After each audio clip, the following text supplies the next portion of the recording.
فيلمنا بيبدأ مع ولد وبنت بيجروا وسط غابة، وبيبقى لابسين أقنعة على وشهم. وفجأة بتقع البنت على الأرض وبيبان إنها مرهقة وتعبانة جدا. بس بيظهر قدامهم شخص غامض ولابس بدلة واقية، وبيضرب الولد بسهم في عينه وبيقع ويموت في الحال. بعدها بنعرف إن في مرض انتشر فجأة في العالم كله، وبسببه العالم بقى مهدد ينتهي والبشر بدأوا في الانقراض. وبيبقى مش معروف عن المرض ده أي شيء غير إنه بيجي للناس بسبب عدوى بتنقلها البعوض، وأي حد بيتصاب بالمرض ده بيموت في الحال. وبناء عليه فالحكومات عملت نظام اسمه نظام الاستئصال، وبيبقى النظام ده بيأمر الناس ما يخرجوش من بيوتهم، وبيبقى فيه طيارات مسيرة بتراقبهم دايما وبتوصل لهم الأكل والشرب اللي هيحتاجوه علشان يعيشوا. لكن اللي هيخرج ويبعد عن البيت مسافة أكبر من المسموح بيها الطيارات هتقتله فورا.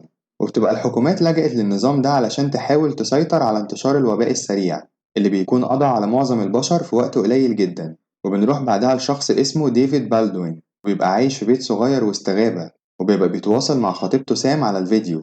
وبنعرف من كلامهم إن سام شغالة مع الحكومة لصنع علاج للوباء المنتشر.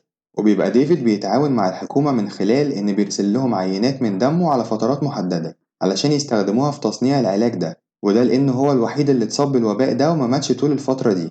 وبيطمنوا سام إنهم قربوا يلاقوا العلاج وإنهم هيرجعوا يتقابلوا من جديد.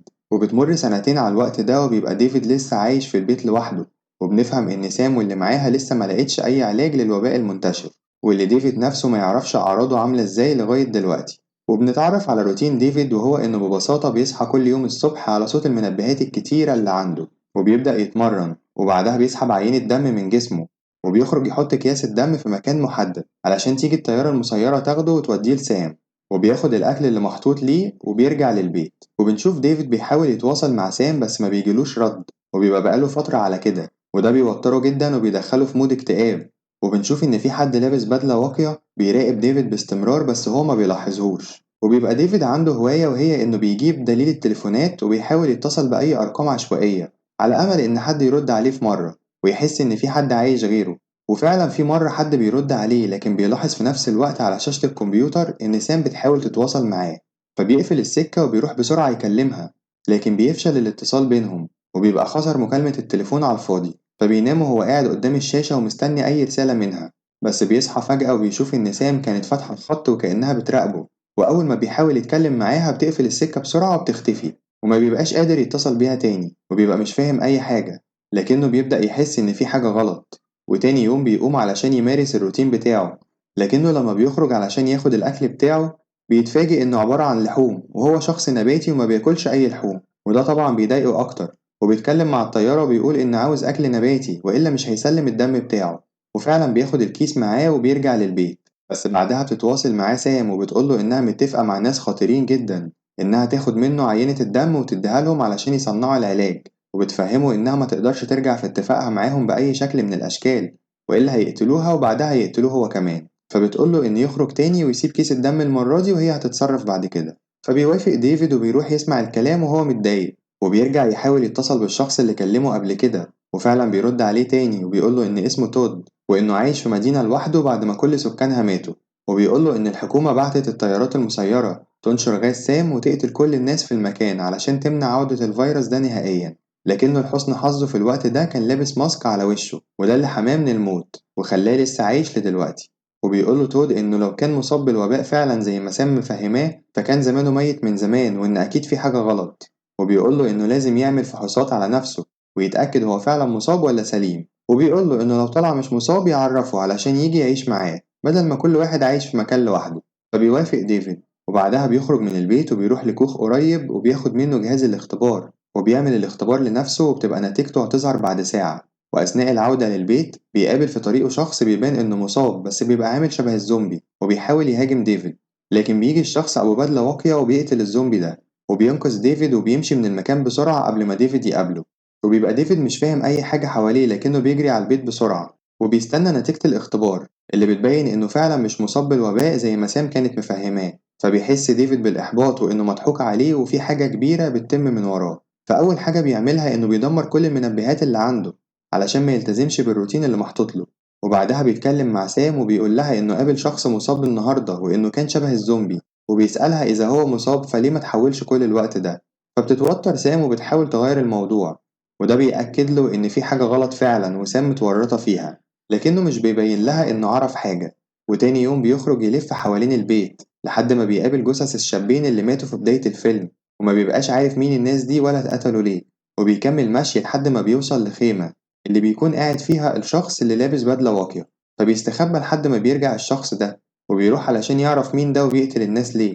لكنه لما بيدخل الخيمة بيتفاجئ إن سام تبقى هي الشخص ده، فبتقوله سام إنها مصابة بالوباء وإن ما ينفعش يقرب منها علشان ما تعديهوش، وبتفهمه إن في شخص خطير عامل اتفاق معاها وما ينفعش تخل بالاتفاق ده وإلا هتتقتل.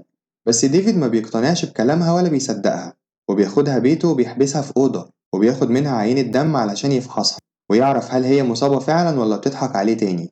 وأثناء ما هو مستني نتيجة التحليل بيبعت رسالة صوتية لتود وبيطلب منه يجي يعيش معاه، وبيطمنه إن طلع مش مصاب فعلا.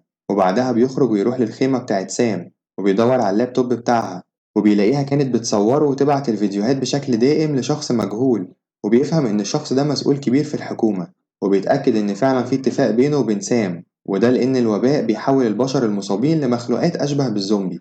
وبما إن سام والشخص ده مصابين بالوباء فعملوا اتفاق بينهم، وهو إن سام أقنعت ديفيد إنه مصاب وحبسوه هنا وأوهموه إنه بيساعد الحكومة، وطلبوا منه يبعت لهم أكياس الدم بحجة إن ده بيساعدهم يكتشفوا علاج الوباء. لكن الحقيقة إن الدم ده كان ليهم هما، وبيستخدموه علشان يأخر تحولهم ويفضلوا على قيد الحياة. وكمان كان دور سام إن تفضل هنا تراقب ديفيد وبتقتل أي حد يقرب للمكان علشان تمنعه يعرف حقيقة اللي بيحصل. وبيعرف إن سام متورطة في كل ده من البداية لأنها كانت عايزة تصنع علاج بجد لكنها بعد كده فشلت، وبيجبرها الراجل بتاع الحكومة تستمر في اللي بتعمله وإلا هيقتلها. فبيحاول ديفيد يتواصل مع الشخص ده عن طريق الشات وبيطلب منه إن يكملوا الاتفاق، لكن ما بيردش عليه، وبتظهر على الشاشة جملة واحدة بس وهي تم إلغاء الاتفاق. وفجأة بنشوف طيارة مسيرة في المكان بتبدأ تشتغل وبتنشر غاز سام على المكان اللي فيه ديفيد، لكن ديفيد بيلحق يلبس القناع وبيحمي نفسه من الغاز وبيقدر يرجع للبيت وبيدخل لسام، لكن بيتفاجئ إن بيلاقيها اتحولت لزومبي بشكل كامل بسبب إنها ما خدتش جرعة الدم بقالها يومين.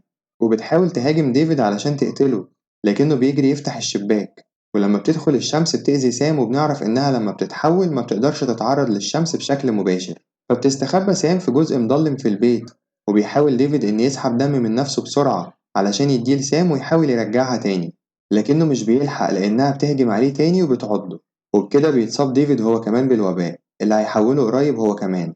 وبعدها بتحس سام باللي عملته بدون وعي، فبتخرج من البيت وبتخلي الشمس تحرقها وبتموت. والشمس مش بتأثر في ديفيد لأنه لسه متحول قريب.